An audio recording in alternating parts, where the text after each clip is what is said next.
Praise the lord. ಪ್ರಿಯ ಶುಭೋದಯ ಕಾರ್ಯಕ್ರಮಕ್ಕೆ ತಮಗೆಲ್ಲರಿಗೂ ಸುಸ್ವಾಗತ. ನಾನು pastor Sunil John ಡಿಸೂಜ, DJ Bethell ಚರ್ಚಿನ ಸಭಾಪಾಲಕನಾಗಿ ಸೇವೆ ಸಲ್ಲಿಸ್ತಾ ಇದ್ದೇನೆ. ಕರ್ತನು ನಿನ್ನೆ ರಾತ್ರಿ ತಮಗೆಲ್ಲರಿಗೂ ಒಳ್ಳೆಯ ನಿದ್ರೆಯನ್ನು ಕೊಟ್ಟಿದ್ದಾನೆಂಬುದಾಗಿ ನಾನು ನಂಬುತ್ತೇನೆ. ಈ ಹೊಸ ಮುಂಜಾನೆ ನಾವೆಲ್ಲರೂ ಈ ಕಾರ್ಯಕ್ರಮದ ಮೂಲಕವಾಗಿ ಒಟ್ಟಾಗಿ ಸೇರಿ ಆತನ ವಾಕ್ಯಗಳನ್ನು ಧ್ಯಾನಿಸುವಂತೆ ಕರ್ತನ ಕೃಪೆಯನ್ನು ನಮಗೆ ಕೊಟ್ಟಿದ್ದಾನೆ. ಅದಕ್ಕಾಗಿ ವಂದನೆಗಳು. ನಾವು 56ನೇ ಕೀರ್ತನೆಯನ್ನು ನಾವು ಧ್ಯಾನ ಮಾಡ್ತಾ ಇದ್ದೇವೆ. ಕೀರ್ತನೆ 56ನೇ ಅಧ್ಯಾಯದಲ್ಲಿ 1-4 ವಾಕ್ಯ, 1 ಮತ್ತು 2ನೇ ಅದನ್ನು 2 ಭಾಗಗಳು. ಮೊದಲ ಭಾಗ 1 ಮತ್ತು 2 ವಾಕ್ಯ. ಮನುಷ್ಯರಿಂದ ಬರುವಂಥ ಯುದ್ಧ, ಮನುಷ್ಯರಿಂದ ಬರುವಂಥ ಹೋರಾಟಗಳು, ಮನುಷ್ಯರಿಂದ ಬರುವಂತಹ ನೋವುಗಳು, ಮನುಷ್ಯರಿಂದ ಬರುವಂಥ ಸಮಸ್ಯೆಗಳು, ಇದರ ಕುರಿತಾಗಿ ನಾವು ನೋಡುತ್ತೇವೆ. ಅದು ಹೊಟ್ಟೆ ಕಿಚ್ಚನ ಮೂಲಕವಾಗಿ ಸಾಧ್ಯತೆ ಇದೆ. ಬೆಳೆಯುವಾಗ ಆಶೀರ್ವಾದ ಹೊಂದುವಾಗ ಆವಾಗ ದಾವೀದನು 4 ಸಂಗತಿಗಳನ್ನು ಮಾಡಿದ. 1, ಆತನಿಗೆ ಹೆದರಿಕೆ ಉಂಟಾದಾಗ ನಾನು ದೇವರನ್ನು ಆಶ್ರಯಿಸ್ತೇನೆಂಬುದಾಗಿ ಆತನು ಹೇಳಿದ. ನಾವು ಹೆದರಿಕೆ ಉಂಟಾದಾಗ ನಾವು ಏನು ಮಾಡಬೇಕೆಂಬುದಾಗಿ ನಾವು ಧ್ಯಾನಿಸಿದ್ದೇವೆ. ಕೀರ್ತನೆ 56:3 ದೇವರನ್ನು ಆಶ್ರಯಿಸಬೇಕು. ಕೀರ್ತನೆ 34:4 ದೇವರಿಗೆ ಮೊರೆ ಇಡಬೇಕು. ಮತ್ತು ಜೋಶುವ 1:5-9 ಕರ್ತನ ಮಾತನ್ನು ನಂಬಬೇಕು ಎಂಬುದಾಗಿಯೂ, 4ನೇದಾಗಿ ಏಷ್ಯಾ 41:8-13ನೇ ವಾಕ್ಯದ ಪ್ರಕಾರ ದೇವರ ವಾಗ್ದಾನಗಳ ಮೇಲೆ ನಂಬಿಕೆ ಇಡಬೇಕೆಂಬುದಾಗಿ ನಾವು ಧ್ಯಾನ ಮಾಡಿದ್ದೇವೆ. ಅದೇ ರೀತಿಯಲ್ಲಿ ಮನುಷ್ಯರು ಯುದ್ಧಕ್ಕೆ ಬರುವಾಗ ಮತ್ತು ಹೆದರಿಕೆ ಉಂಟಾದಾಗ ನಾವು ಮಾಡಬೇಕಾದಂತಹ 2ನೇ ಕಾರ್ಯ ಕೂಡ ನಾವು ಧ್ಯಾನ ಮಾಡಿದ್ದೇವೆ. ಅದು ದೇವರ ವಾಗ್ದಾನಗಳಿಗಾಗಿ ಎಚ್ಚರಪಟ್ಟು ವಾಗ್ದಾನಗಳಲ್ಲಿ ಭರವಸೆ ಇಡುವಂಥದ್ದು. ಈಗ 3ನೇ ಕಾರ್ಯದ ಮೇಲೆ ನಾವು ಧ್ಯಾನ ಮಾಡಲಿಕ್ಕೆ ಹೋಗ್ತೇವೆ. ಕೀರ್ತನೆ 56:4ನೇ ವಚನದ ಕೊನೆಯ ಭಾಗ, ದೇವರನ್ನು ನಂಬಿ ನಿರ್ಭಯದಿಂದಿರುವೆನು. ಭಕ್ತನಾದ ದಾವೀದನು ಏನು ಹೇಳ್ತಿದ್ದಾನೆ? ದೇವರನ್ನು ನಂಬಿ ನಿರ್ಭಯದಿಂದಿರುವೆನೆಂಬುದಾಗಿ ಆತನು ಹೇಳ್ತಾ ಇದ್ದಾನೆ. ಭಯಗಳು ನಮ್ಮ ಜೀವಿತದಲ್ಲಿ ಬರುವಾಗ ಅಥವಾ ಮನುಷ್ಯರ ಮೂಲಕ ಅನೇಕ ಯುದ್ಧಗಳು ಸಮಸ್ಯೆಗಳು ಜೀವಿತದಲ್ಲಿ ಬರುವಾಗ ನಾವು ಮಾಡಬೇಕಾದಂಥ ಇನ್ನೊಂದು ಕಾರ್ಯ, ದೇವರನ್ನು ನಂಬಿ ನಾವು ನಿರ್ಭಯದಿಂದ ಇರಬೇಕು. ಯಾರಿಗೆಲ್ಲ ದೇವರ ಮೇಲೆ ನಂಬಿಕೆ ಇದೆ ಅವರು ಎಂಥ ಬರಗಾಲದ ಸಮಯದಾಗಿರ್ಬೋದು, ಕೊರತೆಗಳ ಸಮಯದಲ್ಲಾಗಿರ್ಬೋದು, ಅಥವಾ ನೋವು ವೇದನೆಗಳ ಸಮಯದಲ್ಲಾಗಿರ್ಬೋದು, ರೋಗಗಳ ಸಮಯದ ನಿರ್ಭಯದಿಂದ ಇರ್ತಾರೆ. ಅಷ್ಟು ನಂಬಿಕೆ ಅವರಿಗೆ ದೇವರ ಮೇಲೆ. ದೇವರನ್ನು ಪೂರ್ಣವಾಗಿ ಆತುಕೊಂಡಿರ್ತಾರೆ. ಒಂದು ದಿನ ಒಂದು ಊರಲ್ಲಿ ಮಳೆ ಇರಲಿಲ್ಲಂತೆ. ಮಳೆ ಆ ಊರಿನ ಜನರೆಲ್ಲ ತೀರ್ಮಾನ ಮಾಡಿಬಿಟ್ಟು ಒಂದು ದಿವಸದ ಉಪವಾಸ ಕೂಟವನ್ನು ಏರ್ಪಡಿಸಿ ಆ ಊರಿನಗೆ ಮಳೆ ಬರುವುದಕ್ಕಾಗಿ ಪ್ರಾರ್ಥಿಸೋಣ ಎಂಬುದಾಗಿ. ಹಾಗೆ ಊರಿನ ಜನರು ಒಂದು ದೊಡ್ಡ ಹಾಲಲ್ಲಿ ಒಟ್ಟುಗೂಡುವ ಅಂತ ಪ್ಲಾನ್ ಮಾಡಿದರು. ಅವರ ಒಂದು ಕುಟುಂಬದವರು ಹೋಗ್ತಾ ಇದ್ದಾರೆ. ಎಲ್ಲರೂ ಕಾರಲ್ಲಿ ಬಂದು ಕೂತ್ಕೊಂಡ್ರು ಕೂಟಕ್ಕೆ ಹೋಗ್ಬೇಕಂತ. ಆ ಮನೆಯ ಚಿಕ್ಕ ಒಂದು ಮಗು ಇತ್ತು, ಒಂದು 8 ವಯಸ್ಸಿನ ಮಗು. ಪುನಃ ಹಿಡಿದು ಓಡ್ತಾ ಇದೆ. ಯಾಕೆ ತಂದೆ ತಾಯಿ ಎಲ್ಲಿಗೆ ಓಡ್ತೆ, ಬರ್ತೇನೆ ಅಂತ ಹೇಳುತ್ತಂತೆ. ಮಗು ಓಡಿ ಹೋಗಿ ಎಲ್ಲಿಯೋ ಮೂಲೆಯಲ್ಲಿ ಇಟ್ಟಿದ್ದ ಕೊಡೆಯನ್ನು ಎತ್ತುಕೊಂಡು ಬಂತಂತೆ. ಆಗ ತಂದೆ ತಾಯಿಗೆ ಮಗು ಹೇಳುತ್ತಂತೆ, ನಾವೀಗ ಹೋಗುವುದು ಯಾತಕ್ಕೆ?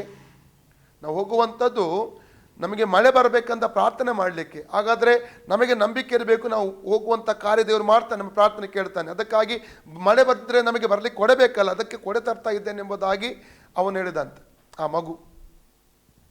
ಇವತ್ತು ನಾವು ಪೂರ್ಣವಾಗಿ ದೇವರ ಮೇಲೆ ಭರವಸೆ ನಾವು ಇಡಬೇಕು. ಇಬ್ರಿಯ 11ನೇ ಅಧ್ಯಾಯ 6ನೇ ವಾಕ್ಯ ಹೇಳ್ತದೆ, ನಂಬಿಕೆ ಇಲ್ಲದೆ ದೇವರನ್ನು ಮೆಚ್ಚಿಸುವುದು ಅಸಾಧ್ಯ.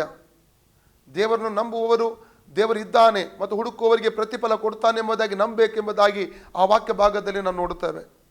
ದೇವರನ್ನು ನಂಬಿಕೆ ಇಲ್ಲದೆ ದೇವರನ್ನು ಮೆಚ್ಚಿಸುವುದು ಅಸಾಧ್ಯ. ದೇವರನ್ನು ಹುಡುಕುವವರು ದೇವರು ಇದ್ದಾನೆ ಮತ್ತು ಹುಡುಕುವ ಪ್ರತಿಫಲ ಕೊಡ್ತಾನೆ ಎಂಬುದಾಗಿ ನಂಬಬೇಕು ಎಂಬುದಾಗಿ ವಾಕ್ಯ ಭಾಗದಲ್ಲಿ ನಾವು ನೋಡ್ತೇವೆ. ಮಾತ್ರವಲ್ಲದೆ ಮಾರ್ಕನ ಪುಸ್ತಕ 11:24-26ನೇ ವಾಕ್ಯ ಹೇಳ್ತದೆ, ನಾವು ಪ್ರಾರ್ಥಿಸುವಾಗ ಯಾವುದಕ್ಕಾಗಿ ನಾವು ಪ್ರಾರ್ಥಿಸುತ್ತೇವೋ ಅದು ನಮಗೆ ಸಿಕ್ಕಿದೆ ಎಂಬುದಾಗಿ ನಂಬಬೇಕು. ಅದು ನಮಗೆ ಸಿಗುತ್ತದೆ ಎಂಬುದಾಗಿ ದೇವರ ವಾಕ್ಯ ಹೇಳ್ತದೆ. ಸಿಕ್ಕಿದೆ. ಸೌಖ್ಯಕ್ಕಾಗಿ ಪ್ರಾರ್ಥಿಸಿದ ಸೌಖ್ಯ ಸಿಕ್ಕಿದೆ, ಅಥವಾ ಕೆಲಸಕ್ಕಾಗಿ ಪ್ರಾರ್ಥಿಸಿದರೆ ಕೆಲಸ ಸಿಕ್ಕಿದೆ. ಯಾವುದೊಂದು ವಿಷಯಕ್ಕಾಗಿ ನಾವು ಪ್ರಾರ್ಥನೆ ಮಾಡ್ತಾ ಇದ್ದೇವೆ ಅದು ಸಿಕ್ಕಿದೆ ಎಂಬುದಾಗಿ ನಾವು ನಂಬುವಾಗ ದೇವರು ಅದನ್ನು ಅನುಗ್ರಹಿಸುತ್ತಾನೆ ಎಂಬುದಾಗಿ ವಾಕ್ಯದ ಓದ್ತೇವೆ. 2 ಅರಸುಗಳು 18ನೇ ಅಧ್ಯಾಯದಲ್ಲಿ ಒಂದು ಸಂಭವ ನಿಮಗೆ ಹೇಳಲಿಕ್ಕೆ ಇಷ್ಟಪಡ್ತೇನೆ. ಆವಾಗ ಇಸ್ರೇಲನ್ನು ಹಿಜ್ಕೀಯ ಎಂಬುದಾಗಿ ಹೇಳುವಂಥ ಒಬ್ಬ ಅರಸನು ಆಳ್ತಾ ಇದ್ದ. ನಾವು 18ನೇ ಅಧ್ಯಾಯದ 13-16 ವಾಕ್ಯ ಓದುವಾಗ, ಅರಸನಾದ ಹಿಜ್ಕೀಯನ ಆಳ್ವಿಕೆ 14ನೆಯ ವರ್ಷದಲ್ಲಿ ಅಶ್ಶೂರ್ಯದ ಅರಸನಾದ ಸನ್ಹೇರೀಬನು ಬಂದು ಯೆಹೂದ ಪ್ರಾಂತದ ಕೋಟೆ ಕೊತ್ತಲುಗಳುಳ್ಳ ಎಲ್ಲ ಪಟ್ಟಣಗಳನ್ನು ಸ್ವಾಧೀನ ಮಾಡಿಕೊಂಡನು.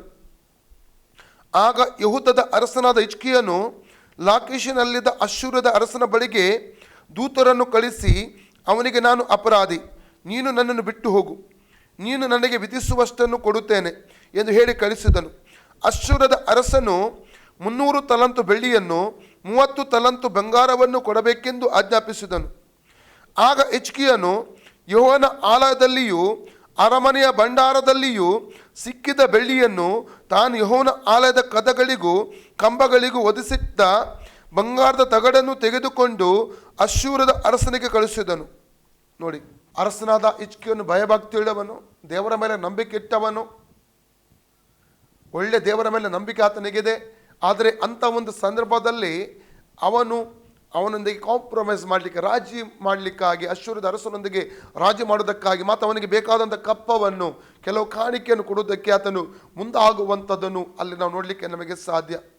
ಕೆಲವೊಂದು ಸನ್ನಿವೇಶಗಳಲ್ಲಿ ನಾವು ಏನು ಮಾಡ್ತೇವೆ, ಸಮಸ್ಯೆಗಳು ಬರುವಾಗ, ವಿರೋಧಗಳು ಬರುವಾಗ ನಮಗೆ ಏನು ಮಾಡ್ತೇವೆ ನಮಗೆ ಗೊತ್ತಾಗುವುದಿಲ್ಲ, ಹಿಂದೆ ಮುಂದೆ ನೋಡಲ್ಲ. ದೇವರಿಗೆ ಹಿಜ್ಕೀಯನಿಗೆ ಅಲ್ಲಿ ಜಯ ಕೊಡಬೇಕಾಗಿತ್ತು. ನಾವು ಯೆಶಾಯ 28 ಅಧ್ಯಾಯದ 15-16 ವಾಕ್ಯ ಓದಿದ್ರೆ, ಭರವಸೆ ಇಡುವವನು ಆತುರ ಪಡನೆಂಬುದಾಗಿ ದೇವರ ವಾಕ್ಯ ಹೇಳ್ತದೆ. ಅದರ ನಂತರ ಏನಾಯಿತು ನಾವು ನೋಡುವ 17ನೇ ವಾಕ್ಯದಿಂದ, 2:18-17ನೇ ವಾಕ್ಯದಿಂದ, ಅಶ್ಶೂರದ ಅರಸನು ಲಾಕೀಷಿನಿಂದ ಮಹಾಸೈನ್ಯ ಸಹಿತರಾದ ತುರ್ತಾನ್, ರಬ್ಷಾಕ್ ಎಂಬವರನ್ನು ಯೆರೂಸಲೇಮಿನಿಂದ ಹಿಜ್ಕೀಯನ ಬಳಿಗೆ ಕಳಿಸಿದನು. ಇವರು ಗಟ್ಟ ಹತ್ತಿ ಯೆರೂಸಲೇಮಿಗೆ ಬಂದು ಮಡಿವಾಳರ ಹೊಲದ ಮೇಲೆ ಹೋಗುವ ರಾಜಮಾರ್ಗದ ಹತ್ತಿರ ಅಲ್ಲಿನ ಕೆರೆಯ ಕಾಲುವೆ ಬಳಿಯಲ್ಲಿ ಪಾಳ್ಯ ಮಾಡಿಕೊಂಡು ಅರಸನನ್ನು ಕೂಗಿ ಕರೆದರು. ಆಗ ಹಿಲ್ಕೀಯನ ಮಗನು, ರಾಜಗೃಹಾಧಿಪತಿಯೂ ಆದ ಎಲ್ಯಾಕೀಮ್, ಲೇಖಕನಾದ ಶೆಬ್ನ, ಆಸಫನ ಮಗನು, ಮಂತ್ರಿಯೂ ಆಗಿದ್ದ ಯೋವ ಎಂಬವರು ಬಂದರು. ರಬ್ಷಾಕಿಯು ಅವರಿಗೆ, ನೀವು ಹೋಗಿ ಹಿಜ್ಕೀಯನಿಗೆ ಮಹಾರಾಜನಾದ ಅಶ್ಶೂರದ ಅರಸನ ಮಾತುಗಳನ್ನು ತಿಳಿಸಿರಿ. ಅವನಿನ ಭರವಸಕ್ಕೆ ಯಾವ ಆಧಾರ ಉಂಟು? ಬರೀ ಒಂದು ಬಾಯಿ ಮಾತಿನ ಮೇಲೆ ಯುದ್ಧಕ್ಕೆ ಬೇಕಾದ ವಿವೇಕ ಬಲ ಉಂಟೆಂದು ಅಂದುಕೊಳ್ಳುತ್ತಿ, ನೀನು ಯಾರನ್ನು ನಂಬಿಕೊಂಡು ನನಗೆ ವಿರೋಧವಾಗಿ ತಿರುಗಿ ಬಿದ್ದಿದ್ದಿ. ನೋಡಿ, ಆ್ಯಕ್ಚುಲಿ ಹಿಜ್ಕೀಯನು ತಿರುಗಿ ಬೀಳಲಿಲ್ಲ.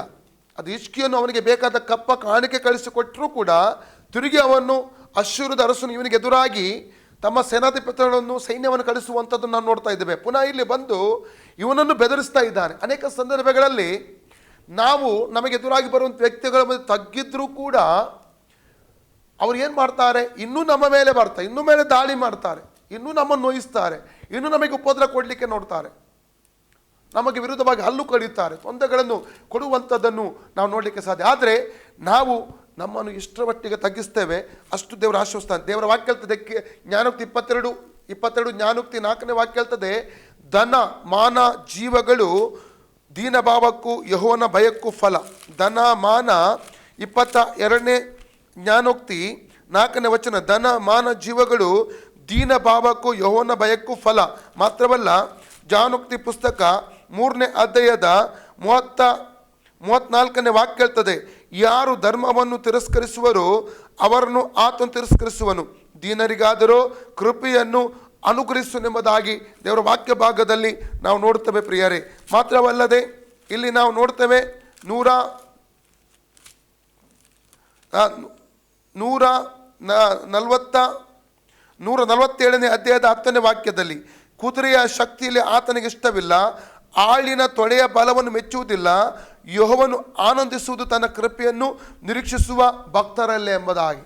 ಹಾಗಾದರೆ ಇಲ್ಲಿ ಹಿಜ್ಕೀಯನು ಒಂದನೇದಾಗಿ ತಗ್ಗಿಸಿಕೊಂಡ, ತನಗೆ ವಿರುದ್ಧವಾಗಿ ಬರುವಂಥ ಆ ಸನ್ಹೇರೀಬನ ಮುಂದೆ ಆತನು ತಗ್ಗಿಸಿಕೊಂಡ, ಅವನಿಗೆ ಕಪ್ಪ ಕೊಡುವುದಕ್ಕೆ ಮುಂದಾಗ್ತಾನೆ. ಯುದ್ಧ ಯಾಕೆ, ಸಾವು ನೋಡು ಯಾಕೆ ಎಂಬುದಾಗಿ ತನ್ನ ತಗ್ಗಿಸಿಕೊಳ್ತಾನೆ. ಆದರೆ ಇದೆಲ್ಲವನ್ನು ಗಮನಿಸಿದ ಲಕ್ಷ್ಯ ಮಾಡದಂತಹ ಈ ಒಂದು ಅಶ್ಶೂರ್ಯದ ಅರಸನಾದ ಸನ್ಹೇರೀಬನು ತನ್ನ ಸೇನಾಧಿಪತಿಗಳನ್ನು, ಸೈನ್ಯವನ್ನು ಈ ಹಿಜ್ಕೀಯನಿಗೆ ವಿರುದ್ಧವಾಗಿ ಕಳಿಸಿ ಪುನಃ ಅವನಿಗೆ ಎದುರಾಗಿ ಅಹಂಕಾರದ ಮಾತುಗಳನ್ನು ಆಡ್ತಾ ಇದ್ದಾನೆ. 20ನೇ ವಾಕ್ಯ ಓದುವುದಾದರೆ, ನಿನ್ನ ಭರವಸಕ್ಕೆ ಯಾವ ಆಧಾರ ಉಂಟು? ಬರೀ ಒಂದು ಬಾಯಿ ಮಾತಿನ ಮೇಲೆ ಯುದ್ಧಕ್ಕೆ ಬೇಕಾದ ವಿವೇಕವು ಬಲ ಉಂಟೆಂದು ಅಂದುಕೊಳ್ಳುತ್ತಿ, ನೀನು ಯಾರನ್ನು ನಂಬಿಕೊಂಡು ನನಗೆ ವಿರೋಧವಾಗಿ ತಿರುಗಿ ಬಿದ್ದಿದ್ದಿ. ಜಜ್ಜಿದ ದಂಟಿಗೆ ಸಮಾನನಾಗಿರುವ ಐಗುಪ್ತದಲ್ಲಿ ಭರವಸೆಟ್ಟಿರುತ್ತೀಯಷ್ಟೇ. ಒಬ್ಬನು ಅಂಥ ದಂಡಿನ ಮೇಲೆ ಕೈಯೂರಿಕೊಳ್ಳುವುದಾದರೆ ಅದು ಅವನ ಕೈಯನ್ನು ತಿವಿದು ಒಳಗೆ ಹೋಗುತ್ತದಲ್ಲವೇ? ಐಗುಪ್ತದ ಅರಸನಾದ ಫರೋಹನಲ್ಲಿ ಭರವಸೆಟ್ಟವರಿಗೆ ಅದೇ ಗತಿಯಾಗುವುದು. ಒಂದು ವೇಳೆ ನೀವು ನಿಮ್ಮ ದೇವರಾದ ಯೆಹೋವನನ್ನು ನಂಬಿಕೊಂಡಿದ್ದೇವೆ ಎಂದು ಹೇಳಬಹುದು. ಹಿಜ್ಕೀಯನು ಯೆರೂಸಲೇಮಿನ ಯಜ್ಞವೇದಿಯ ಮುಂದೆಯೇ ಆರಾಧನೆ ಮಾಡಬೇಕೆಂಬುದಾಗಿ ನೋಡಿ, ಇಲ್ಲಿ ನಾವು ನೋಡ್ತೇವೆ, ಅವನು ಒಂದು ಐಗುಪ್ತದ ಮೇಲೆ ನಂಬಿಕೊಂಡು ನನಗೆ ವಿರುದ್ಧವಾಗಿ ನಿಂತಿದೆಯೋ, ಅಥವಾ ನಿನ್ನ ದೇವರನ್ನು ನಂಬಿಕೊಂಡು ನಿನ್ನ ದೇವರನ್ನು ನಂಬಿಕೊಂಡು ನೀನು ಏನು ಮಾಡ್ತಾ ಇದ್ದೀ, ಇವತ್ತು ನನಗೆದುರಾಗಿ ನಿಂತಿದ್ಯಾ ಎಂಬುದಾಗಿ ಆತನು ಹೇಳುವಂಥದ್ದನ್ನು ಅಲ್ಲಿ ನಾವು ನೋಡ್ತೇವೆ. ದೇವರ ವಾಕ್ಯದಲ್ಲಿ ಕೀರ್ತನೆ ಪುಸ್ತಕದ 20ನೇ ಅಧ್ಯಾಯದ 7-8 ವಾಕ್ಯದಲ್ಲಿ ಓದ್ತೇವೆ. ಕೆಲವರು ರಥಬಲದಲ್ಲಿ, ಕೆಲವರು ಅಶ್ವಬಲದಲ್ಲಿ ಹೆಚ್ಚಳಪಡುತ್ತಾರೆ. ನಾವಾದರೂ ನಮ್ಮ ದೇವರಾದ ಯೆಹೋವನಲ್ಲಿಯೇ. ಅವರು ಬಿದ್ದು ಹೋಗಿದ್ದಾರೆ, ನಾವಾದರೂ ಎದ್ದು ನಿಂತಿದ್ದೇವೆ ಎಂಬುದಾಗಿ. ಮಾತ್ರವಲ್ಲದೆ ಕೀರ್ತನೆ ಪುಸ್ತಕದ 33ನೇ ಅಧ್ಯಾಯದ 16ನೇ ವಾಕ್ಯದಿಂದ ಓದುವ, ಮಹಾ ಸೇನಾ ಬಲದಿಂದಲೇ ಯಾವ ಅರಸನಿಗೆ ಜಯವಾಗುವುದಿಲ್ಲ, ಯಾವ ಶೂರನು ಅಧಿಕವಾದ ಭುಜಬಲದ ದೆಸೆಯಿಂದ ಸುರಕ್ಷಿತನಾಗುವುದಿಲ್ಲ, ಜೀವ ರಕ್ಷಣೆಗಾಗಿ ಕುದುರೆಯೂ ಪ್ರಯೋಜನವಿಲ್ಲ, ಅದು ತನ್ನ ವಿಶೇಷ ಬಲದಿಂದ ಯಾರನ್ನು ರಕ್ಷಿಸಲಾರದು. ಯೆಹೋವನಾದರೋ ತನ್ನಲ್ಲಿ ಭಯಭಕ್ತಿಯುಳ್ಳವರನ್ನು ಕಟಾಕ್ಷಿಸುತ್ತಾನೆ, ತನ್ನ ಕೃಪೆಯನ್ನು ನಿರೀಕ್ಷಿಸುವವರನ್ನು ಲಕ್ಷಿಸುತ್ತಾನೆ. ಅವರ ಪ್ರಾಣವನ್ನು ಮರಣದಿಂದ ತಪ್ಪಿಸುವನು, ಬರಗಾಲಲ್ಲಿ ಅವರ ಜೀವವನ್ನು ಉಳಿಸುವನು. ಜ್ಞಾನೋಕ್ತಿ 21:31 ಹೇಳ್ತದೆ, ಯುದ್ಧಕ್ಕಾಗಿ ಅಶ್ವಬಲವು ಸಿದ್ಧವಾಗಿದ್ದರು, ಜಯವು ಯೆಹೋವನಿಂದಲೇ ಎಂಬುದಾಗಿ. ಇವತ್ತು ಅನೇಕ ವ್ಯಕ್ತಿಗಳು ತಮ್ಮ ಹಣದ ಮೇಲೆ ನಂಬಿಕೊಂಡು, ತಮ್ಮ ಬಲದ ಮೇಲೆ ನಂಬಿಕೊಂಡು, ತಮ್ಮ ಪ್ರಭಾವದ ಮೇಲೆ ನಂಬಿಕೊಂಡು, ತಮ್ಮ ಅಧಿಕಾರದ ಮೇಲೆ ನಂಬಿಕೊಂಡು ಇವತ್ತು ನಿನಗೆ ವಿರುದ್ಧವಾಗಿ ಬಂದಿರಬಹುದು. ನಿನಗೆ ವಿರುದ್ಧವಾಗಿ ಅವರು ಯುದ್ಧ ಮಾಡ್ತಾ ಇರಬಹುದು. ಅನೇಕರು ನಿನಗೆ ಪ್ರಶ್ನೆ ಆಗ್ತಾ ಇರಬಹುದು, ನೀನು ಯಾವ ವ್ಯಕ್ತಿ ಆ ವ್ಯಕ್ತಿಯನ್ನು ನಂಬಿದ್ಯೋ, ಈ ವ್ಯಕ್ತಿಯನ್ನು ನಂಬಿದ್ಯೋ, ಅದು ನಿನ್ನ ದೇವರನ್ನು ನಂಬಿದ್ಯೋ ಎಂಬುದಾಗಿ ಗೇಲಿ ಮಾಡ್ತಾ ನಿನಗೆ ವಿರುದ್ಧವಾಗಿ ಸವಾಲುಗಳ ಮೇಲೆ ಸವಾಲುಗಳನ್ನು ಎಸೆಯುತ್ತಿರಬಹುದು. ಅವತ್ತು ಗೋಲಿಯಾತನು 40 ದಿವಸಗಳವರೆಗೆ ಇಸ್ರೇಲಿಗೆ ವಿರುದ್ಧವಾಗಿ ಸವಾಲುಗಳ ಮೇಲೆ ಸವಾಲು ಎಸೆಯುತ್ತಾ ಬಂದ. ಆದರೆ ಏನಾಯಿತು, ಚಿಕ್ಕ ಬಾಲಕನಾದಂತಹ ಆ ದಾವೀದನ ಕೈಯಿಂದ ಒಂದೇ ಒಂದು ಕವಣೆಯ ಕಲ್ಲಿನಿಂದ ಏಟಿನಿಂದ ಅವನು ಸತ್ತು ಹೋಗುವಂಥದ್ದು ಅಲ್ಲಿ ನಾವು ನೋಡ್ತೇವೆ. ರೋಮಾಪುರದ ಪತ್ರಿಕೆ 8ನೇ ಅಧ್ಯಾಯದ 32-33ನೇ ವಾಕ್ಯವನ್ನು ಓದುವುದಾದರೆ 31, 32, 33. ಹಾಗಾದರೆ ಈ ವಿಷಯಗಳಲ್ಲಿ ನಾವು ಏನು ಹೇಳೋಣ? ದೇವರು ನಮ್ಮ ಕಡೆ ಇದ್ದರೆ ನಮ್ಮನ್ನು ಎದುರಿಸುವವರು ಯಾರು? ಸ್ವಂತ ಮಗನನ್ನು ಉಳಿಸಿಕೊಳ್ಳದೆ ಆತನನ್ನು ನಮ್ಮೆಲ್ಲರಿಗೋಸ್ಕರ ಒಪ್ಪಿಸಿಕೊಟ್ಟನಲ್ಲ. ಮಗನನ್ನು ಕೊಟ್ಟ ಮೇಲೆ ಸಮಸ್ತವು ನಮಗೆ ದಯಪಾಲಿಸದಿರುವನೇ. ದೇವರು ಆದುಕೊಂಡವರ ಮೇಲೆ ಯಾರು ತಪ್ಪು ಹೊರಿಸಾರು? ದೇವರೇ ನಮ್ಮನ್ನು ನೀತಿವಂತರನ್ನು ಎನಿಸುವನಾಗಿದ್ದಾನೆ. ಹಾಗಾದರೆ ಅಪರಾಧಿಗಳನ್ನು ಎನಿಸುವರು ಯಾರು? ಹಾಗಾದರೆ ಇಲ್ಲಿ ಅಶ್ಶೂರ್ಯದ ಅರಸನಾದ ಸನ್ಹೇರೀಬ ಅವನ ಅಪಾರವಾದ ಸೈನ್ಯ ಬಲದೊಂದಿಗೆ ಬಂದು ಇವನು ಕಪ್ಪ ಕೊಟ್ಟರು, ತಗ್ಗಿಸಿಕೊಂಡ್ರು, ಏನು ಮಾಡಿದ್ರು, ಇವನಿಗೆ ಎದುರಾಗಿ ನಿಂತು ಅವನು ಹಂಕರದಿಂದ ಮಾತನಾಡ್ತಾ ಇದ್ದಾನೆ. ನೀನು ಐಗುಪ್ತವನ್ನು ನಂಬಿದ್ಯೋ, ದೇವರನ್ನು ನಂಬಿದ್ಯೋ ಎಂಬುದಾಗಿ ಆತನು ಸವಾಲುಗಳ ಮೇಲೆ ಸವಾಲುಗಳನ್ನು ಎಸೆಯುವಂಥದ್ದನ್ನು ನೋಡ್ತೇವೆ. ಇವತ್ತು ಅನೇಕರು ನಿನಗೆ ವಿರುದ್ಧವಾಗಿ ಸವಾಲು ಎಸೆಯುತ್ತಾ ಇದ್ದವರು, ಅನೇಕ ಅಹಂಕಾರದಿಂದ ನಿನಗೆ ಎದುರಾಗಿ ಮಾತನಾಡ್ತಾ ಇದ್ದರು. ಭಯಪಡಬೇಡ, ನಿನ್ನೊಂದಿಗೆ ದೇವರಿದ್ದಾನೆ, ನಿನ್ನೊಂದಿಗೆ ದೇವರು ಇದ್ದಾನೆ. ಆತನಿಂದ ಸೇನಾಧೀಶ್ವರನಾದ ಯೆಹೋವನು ನಿನ್ನೊಂದಿಗಿದ್ದಾನೆ. ಆತನನ್ನು ಯಾವತ್ತೂ ಕೈ ಬಿಡುವುದಿಲ್ಲ. ನಿನ್ನ ಸೋಲನ್ನು ಜಯವನ್ನಾಗಿ ಮಾರ್ಪಡಿಸುವ ದೇವರು ನಿನ್ನ ಜೊತೆಯಲ್ಲಿದ್ದಾನೆ. ನಾವು 2 ಅರಸುಗಳು ಪುನಃ 22ನೇ ವಾಕ್ಯದಿಂದ ಓದ್ತೇವೆ. 2 ಅರಸುಗಳು 18-22ನೇ ವಾಕ್ಯದಿಂದ, ಒಂದು ವೇಳೆ ನೀವು ನಮ್ಮ ದೇವರ ದೇವನನ್ನು ನಂಬಿಕೊಂಡಿದ್ದೇವೆ ಎಂದು ಹೇಳಬಹುದು. ಹಿಜ್ಕೀಯನು ಯೆರೂಸಲೇಮಿನ ಯಜ್ಞವೇದಿಯ ಮುಂದೆ ಆರಾಧನೆ ಮಾಡಬೇಕೆಂಬುದಾಗಿ ಯೆಹೂದ್ಯರಿಗೂ ಯೆರೂಸಲೇಮಿನವರಿಗೂ ಆಜ್ಞಾಪಿಸಿ ಆ ಯೆಹೋವನ ಪೂಜಾ ಸ್ಥಳಗಳನ್ನು ಬೇರೆ ಎಲ್ಲ ಯಜ್ಞವೇದಿಗಳನ್ನು ಹಾಳು ಮಾಡಿದನಲ್ಲ. ನನ್ನ ಒಡೆಯನಾದ ಅಶ್ಶೂರನ ಅರಸನೊಂದಿಗೆ ಪಂತಾಗುವುದಕ್ಕೆ ನಿನಗೆ ಮನಸ್ಸುಂಟು, ಹಾಗಾದರೆ ಅವನಿಗೆ 2,000 ಕುದುರೆ ಕೊಡುತ್ತಾನೆ. ನೀನು ಎಷ್ಟು ಮಂದಿ ಸವಾರರನ್ನು ಅವುಗಳ ಮೇಲೆ ಕುಳ್ಳಿರಿಸುವೆಯೋ ಇದು ನಿನಗೆ ಅಸಾಧ್ಯವಾಗುವುದಾದರೆ ನನ್ನ ಒಡೆಯನ ಸೇನಾಧಿಪತಿಗಳಲ್ಲಿ ಅತ್ಯಲ್ಪನನ್ನಾದರೂ ಸೋಲಿಸುವುದು ಹೇಗೆ? ರಥಾಶ್ವಗಳ ವಿಶೇಷವಾಗಿ ಐಗುಪ್ತರನ್ನು ನಂಬಿರುತ್ತೆ ಎಂದು ಕಾಣುತ್ತದೆ. ಈ ದೇಶವನ್ನು ಹಾಳು ಮಾಡುವುದಕ್ಕೆ ಯೆಹೋವನ ಚಿತ್ತವಿಲ್ಲದೆ ಬಂದೆನೆಂದು ನೆನೆಸುತ್ತೀಯೋ? ಇಲ್ಲಿಗೆ ಬಂದು ಇದನ್ನು ಹಾಡಿ ಮಾಡಿಬಿಡಿ ಎಂದು ಯೆಹೋವನೇ ನನಗೆ ಆಜ್ಞಾಪಿಸುತ್ತಾನೆ ಅನ್ನುತ್ತಾನೆ ಅಂದನು. ಇಲ್ಲಿ ಅವನು ಹೇಳ್ತಾನೆ, ಯೆಹೋವನ ಪೂಜಾ ಸ್ಥಳಗಳನ್ನು ಬೇರೆ ಯಜ್ಞವೇದಿ ಹಾಳು ಮಾಡಿದನಲ್ಲ. ಅದರ ಅರ್ಥ ಆಕ್ಚುಲಿ ಯೆಹೋವನ ಪೂಜಾ ಸ್ಥಳಗಳನ್ನು, ಆರಾಧನಾ ಸ್ಥಳಗಳನ್ನು ಹಿಜ್ಕೀಯನು ಹಾಳು ಮಾಡಿದ್ದಲ್ಲ. ಆತನ ಕುರಿತಾಗಿ ನಾವು ಓದ್ತೇವೆ. 2 ಅರಸು 18:1ನೇ ವಾಕ್ಯದಿಂದ, ಇಸ್ರೇಲರ ಅರಸನು ಏಲನ ಮಗನು ಆದ ಓಶ್ಯನ ಆಳಿಕೆಯ 3ನೇ ವರ್ಷದಲ್ಲಿ ಯಹೂದ ರಾಜನಾದ ಆಹಾಜನ ಮಗ ಹಿಜ್ಕೀಯನು ಆಡತೊಡಗಿದನು. ಇವನು ಪಟ್ಟಕ್ಕೆ ಬಂದಾಗ 25 ವರ್ಷದವನಾಗಿದ್ದು ಯೆರೂಸಲೇಮಿನಲ್ಲಿ 29 ವರ್ಷ ಆಳಿದನು. ಜಕರೀಯನ ಮಗಳಾದ ಆಬಿ ಎಂಬಾಕೆಯು ಇವನ ತಾಯಿ. ಇವನೆಲ್ಲ ವಿಷಯಗಳಲ್ಲಿಯೂ ತನ್ನ ಪೂರ್ವಿಕನಾದ ದಾವೀದನಂತೆ ಯೆಹೋವನ ಚಿತ್ತಾನುಸಾರವಾಗಿ ನಡೆದನು. ಪೂಜಾ ಸ್ಥಳಗಳನ್ನು ಹಾಳು ಮಾಡಿ ಕಲ್ಲು ಕಂಬಗಳನ್ನು ಒಡೆದು ಅಶ್ಶೂರ ವಿಗ್ರಹ ಸ್ತಂಭಗಳನ್ನು ಕಡಿದು ಹಾಕಿದನು. ಮೋಶೆಯು ಮಾಡಿಸಿದ ತಾಮ್ರ ಸರ್ಪವನ್ನು ಚೂರು ಚೂರು ಮಾಡಿದನು. ಇಸ್ರೇಲರು ಅದಕ್ಕೆ ಆವರೆಗೂ ಧೂಪ ಸುಡುತ್ತಿದ್ದರು. ಅದಕ್ಕೆ ನಿಷ್ಠಾನ್ ಎಂಬ ಹೆಸರಿತ್ತು. ಇವನು ಇಸ್ರೇಲ್ ದೇವರಾದ ಯೆಹೋವನಲ್ಲಿ ಭರವಸೆ ಇಟ್ಟಿದ್ದನು. ಯೆಹೂದ್ಯರಲ್ಲಿ ಇವನಿಗೆ ಸಮಾನದ ಅರಸನು ಮುಂಚೆಯೂ ತರುವಾಯ ಇರಲಿಲ್ಲ. ಇದರಲ್ಲಿ ಅವನು ಯೆಹೋವನನ್ನೇ ಹೊಂದಿಕೊಂಡು ಆತನನ್ನು ಬಿಡದೆ ಹಿಂಬಾಲಿಸಿ ಆತನು ಮೋಶೆಯ ಮುಖಾಂತರವಾಗಿ ಅನುಗ್ರಹಿಸಿದ ಆಜ್ಞೆಯನ್ನು ಕೈಗೊಂಡನು. ಯೆಹೋವನು ಇವನ ಸಂಗಡ ಇದ್ದುದರಿಂದ ಎಲ್ಲಿಗೆ ಹೋದರೂ ಕೃತಾರ್ಥನಾಗಿ ಬರುತ್ತಿದ್ದನು. ಇವನ ಅಶ್ಶೂರದ ಅರಸನಿಗೆ ವಿರೋಧವಾಗಿ ತಿರುಗಿ ಬಿದ್ದು ಸ್ವತಂತ್ರನಾದನು. ಗಾಜಾ ಪ್ರಾಂತದವರೆಗೆ ವಾಸವಾಗಿದ್ದ ಫಿಲಿಷ್ಟಿಯರನ್ನು ಸೋಲಿಸಿ ಕಾವಲುಗಾರರ ಬುರುಜಿರುವ ಚಿಕ್ಕ ಹಳ್ಳಿ ಮೊದಲುಗೊಂಡು ಕೋಟೆ ಕೊತ್ತಲುಗಳುಳ್ಳ ಮಹಾನಗರಗಳವರೆಗೂ ಎಲ್ಲ ಊರುಗಳನ್ನು ಹಾಳು ಮಾಡಿದನು. ಇಲ್ಲಿ ಅವನ ಗುಣ ಸ್ವಭಾವಗಳನ್ನು ನೋಡುತ್ತೇವೆ. ಅವನು ತಪ್ಪಾದ ಪೂಜೆ ಸ್ಥಳಗಳನ್ನು ಹಾಳು ಮಾಡಿದನು ವಿನಃ ನಿಜವಾಗಿ ದೇವರನ್ನು ಆರಾಧಿಸುವಂಥ ಸ್ಥಳಗಳನ್ನಲ್ಲ. ಆದರೆ ಇಲ್ಲಿ ಅಶ್ಶೂರದ ಅರಸನ ಸನೇರಿಬನು ಅವನಿಗೆ ತಪ್ಪಾಗಿ ಅದನ್ನು ಅರ್ಥ ಮಾಡಿ ಹೇಳುವಂತೆ ನೋಡ್ತೇವೆ. ಇಂಥ ಸಮಯದಲ್ಲಿ ಅರಸನಾದ ಹಿಜ್ಕೀಯ ಏನು ಮಾಡ್ತಾನೆ ನೋಡುವ. 2 ಅರಸು 19 ವಾಕ್ಯದಿಂದ, ಹಿಜ್ಕೀಯನು ಅದನ್ನು ಕೇಳಿ ಬಟ್ಟೆಗಳನ್ನು ಹರಿದುಕೊಂಡು ಗೋಣಿತಟ್ಟನ್ನು ಕಟ್ಟಿಕೊಂಡು ಯೆಹೋವನ ಆಲಯಕ್ಕೆ ಹೋದನು. ಇದಲ್ಲದೆ ಅವನು ರಾಜ ಗೃಹಾಧಿಪತಿಯಾದ ಎಲ್ಯಕೀಮ್, ಲೇಖಕನಾದ ಶೆಬ್ನ, ವ್ರತ ಯಾಜಕರು ಇವರನ್ನು ಕರೆಸಿ ಅವರಿಗೆ ಆಜ್ಞಾಪಿಸಿದ್ದೇನೆಂದರೆ, ನೀವು ಗೋಣಿತಟ್ಟನ್ನು ಕಟ್ಟಿಕೊಂಡು ಆಮೋಚನ ಮಗನು ಪ್ರವಾದಿಯೂ ಆಗಿರುವ ಏಷ್ಯನ ಬಳಿಗೆ ಹೋಗಿ ಅವನಿಗೆ ದಿವಸದಲ್ಲಿ ನಮಗೆ ಮಹಾಸಂಕಟ ಕಷ್ಟವು ಸಂಭವಿಸುತ್ತದೆ, ನಾವು ಶಿಕ್ಷೆಯನ್ನು ನಿಂದೆಯನ್ನು ಅನುಭವಿಸಬೇಕಾಯಿತು, ಹೆರಿಗೆ ಕಾಲ ಬಂದಿದೆ, ಆದರೆ ಹೆರುವುದಕ್ಕೆ ಬಲ ಸಾಲದು, ಜೀವಸ್ವರೂಪನಾದ ದೇವರನ್ನು ದೂಷಿಸುವುದಕ್ಕಾಗಿ ತನ್ನ ಯಜಮಾನನ ಅಶ್ಶೂರದ ಅರಸನಿಂದ ಕಳುಹಿಸಲ್ಪಟ್ಟ ರಬ್ಷಾಕೆಯ ನಿಂದ ವಾಕ್ಯಗಳನ್ನು ನಿನ್ನ ದೇವರಾದ ಯೆಹೋವನು ಕೇಳಿರುವನು. ನಿನ್ನ ದೇವರಾದ ಯೆಹೋವನು ತಾನು ಹೇಳಿದ ವಾಕ್ಯಗಳ ನಿಮಿತ್ತ ಮುಯಿ ತೀರಿಸಾನು. ಆದ್ದರಿಂದ ಉಳಿದಿರುವ ಸ್ವಲ್ಪ ಜನರಿಗೋಸ್ಕರ ಆತನನ್ನು ಪ್ರಾರ್ಥಿಸುವುದಾಗಿ ಹಿಜ್ಕೀಯನು ಅನ್ನುತ್ತಾನೆ ಎಂದು ಹೇಳಿರಿ ಎಂಬುದೇ. ಅರಸನ ಹಿಜ್ಕೀಯನ ಸೇವಕರು ಏಷ್ಯನ ಬಳಿಗೆ ಬಂದಾಗ ಅವನು ಅವರಿಗೆ, ನೀನು ಕೇಳಿದ ಮಾತುಗಳ ದೆಸೆಯಿಂದ ಹೆದರಬೇಡ. ಅಶ್ಶೂರದ ಅರಸನ ಸೇವಕರು ಆ ಮಾತುಗಳಿಂದ ನನ್ನನ್ನೇ ದೂಷಿಸಿದ್ದಾರೆ. ಆದುದರಿಂದ ನಾನು ಅವರ ಮೇಲೆ ಭಯದ ಆತ್ಮವನ್ನು ಬರಮಾಡುವೆನು. ಅವನು ಒಂದು ಸುದ್ದಿಯನ್ನು ಕೇಳಿ ತಿರುಗಿಕೊಂಡು ಸ್ವದೇಶಕ್ಕೆ ಹೋಗಿ ಅಲ್ಲಿ ಕತ್ತಿಯಿಂದ ಸಂಹೃತನಾಗುವಂತೆ ಮಾಡುವೆನು ಎಂಬುದಾಗಿ ಯೆಹೋವನು ನಿಮ್ಮ ಯಜಮಾನನಿಗೆ ಹೇಳುತ್ತಾನೆಂದು ಉತ್ತರ ಕೊಟ್ಟನು. ಕೊನೆಗೆ ನಾವು 19:35-37 ವಾಕ್ಯ ಓದಿಕೊಳ್ಳೋಣ. ಅದೇ ರಾತ್ರಿಯಲ್ಲಿ ಯೆಹೋವನ ದೂತನು ಹೊರಟು ಬಂದು ಅಶ್ಶೂರದ ಪಾಳೆಯದಲ್ಲಿ 185,000 ಮಂದಿ ಸೈನಿಕರನ್ನು ಸಂಹರಿಸಿದನು. ಪಾಳೆ ತುಂಬ ಹೆಣಗಳಿದ್ದವು. ಆಗ ಅವರ ಅರಸನಾದ ಸನೇರಿಬನು ಹಿಂದಿರುಗಿ ನಿನೆವೆ ಪಟ್ಟಣಕ್ಕೆ ಹೋಗಿ ಅಲ್ಲಿ ವಾಸಿಸಿದನು. ಅವನು ಒಂದು ದಿವಸ ಗುಡಿಗೆ ಹೋಗಿ ತನ್ನ ದೇವರಾದ ನಿಸ್ರೋಕನನ್ನು ಆರಾಧಿಸುತ್ತಿರುವಾಗ ಅದ್ರಲ್ಮೇಕ್ ಸೆರೆಚ ಎಂಬವರು ಅವನನ್ನು ಕತ್ತಿಯಿಂದ ಕೊಂದು ಅರ್ರಾಟ್ ದೇಶಕ್ಕೆ ಓಡಿ ಹೋದರು. ಅವನಿಗೆ ಬದಲಾಗಿ ಅವನ ಮಗನಾದ ಏಸರ್ ಅದ್ದೋನನು ಅರಸನಾದನು. ನೋಡಿ, ಒಬ್ಬ ವ್ಯಕ್ತಿ ಏನು ಮಾಡಿದ? ಒಬ್ಬ ದೇಶದ ಅರಸ, ಅವನು ಸನೇರಿಬ, ಅಶ್ಶೂರದ ಅರಸ, ಕಪ್ಪ ಕೊಡುವುದಕ್ಕೆ ರಾಜಿ ಮಾಡುವುದಕ್ಕೆ ತನ್ನ ತಗ್ಗಿಸಿಕೊಂಡು ಬಂದ ಅರಸನನ್ನು ಕೇಳದೆ ಅವನಿಗೆ ವಿರೋಧವಾಗಿ ಸೈನ್ಯವನ್ನು ಸೇನಾಧಿಪತಿಗಳನ್ನು ಕಳಿಸಿದ. ಕೊನೆಗೆ ನಿಂದಾ ವಾಕ್ಯಗಳು, ಇವನ್ ದೇವರಿಗೆ ವಿರುದ್ಧವಾಗಿ ನಿನ್ನ ದೇವರನ್ನು ನಂಬ್ತಿ ಎಂಬುದಾಗಿ ನಿಂದಾ ವಾಕ್ಯಗಳನ್ನು ಹೇಳಿದ. ಆದರೆ ಅರಸನಾದ ಹಿಜ್ಕೀಯ ಏನು ಮಾಡ್ತಾ ಇದ್ದಾನೆ? ಆಲಯಕ್ಕೆ ಹೋಗಿ ಪ್ರಾರ್ಥಿಸಿದ, ಆ ಪ್ರವಾದಿಯ ದೇಶನಿಗೆ ಹೇಳಿ ಕಳಿಸಿದ. ಆದರೆ ಅವಾಗ ದೇವರಿಂದ ಬಂದದ ಉತ್ತರ ಏನು? ಅವನ ಮೇಲೆ ಭಯದ, ಆ ಸನೇರಿಬನ ಮೇಲೆ ಭಯದ ಆತ್ಮವನ್ನು ಕಳುಹಿಸಿ ಅವನು ಓಡಿ ಹೋಗುವಂತೆ ಮಾಡುವೆನು. ಅದರ ನಂತರವಾಗಿ ಅವನನ್ನು ಅಲ್ಲಿ ಸಂವೃತನಾಗುವನು.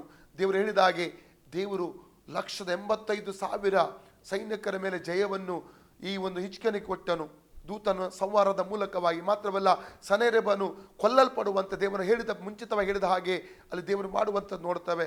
ಆದ ಕಾರಣ ಇವತ್ತು ನಾನು ನಿಮಗೆ ಎನ್ಕರೇಜ್ ಮಾಡುವಂಥದ್ದೇನೆಂದರೆ, ದೇವರನ್ನು ನಂಬಿರಿ.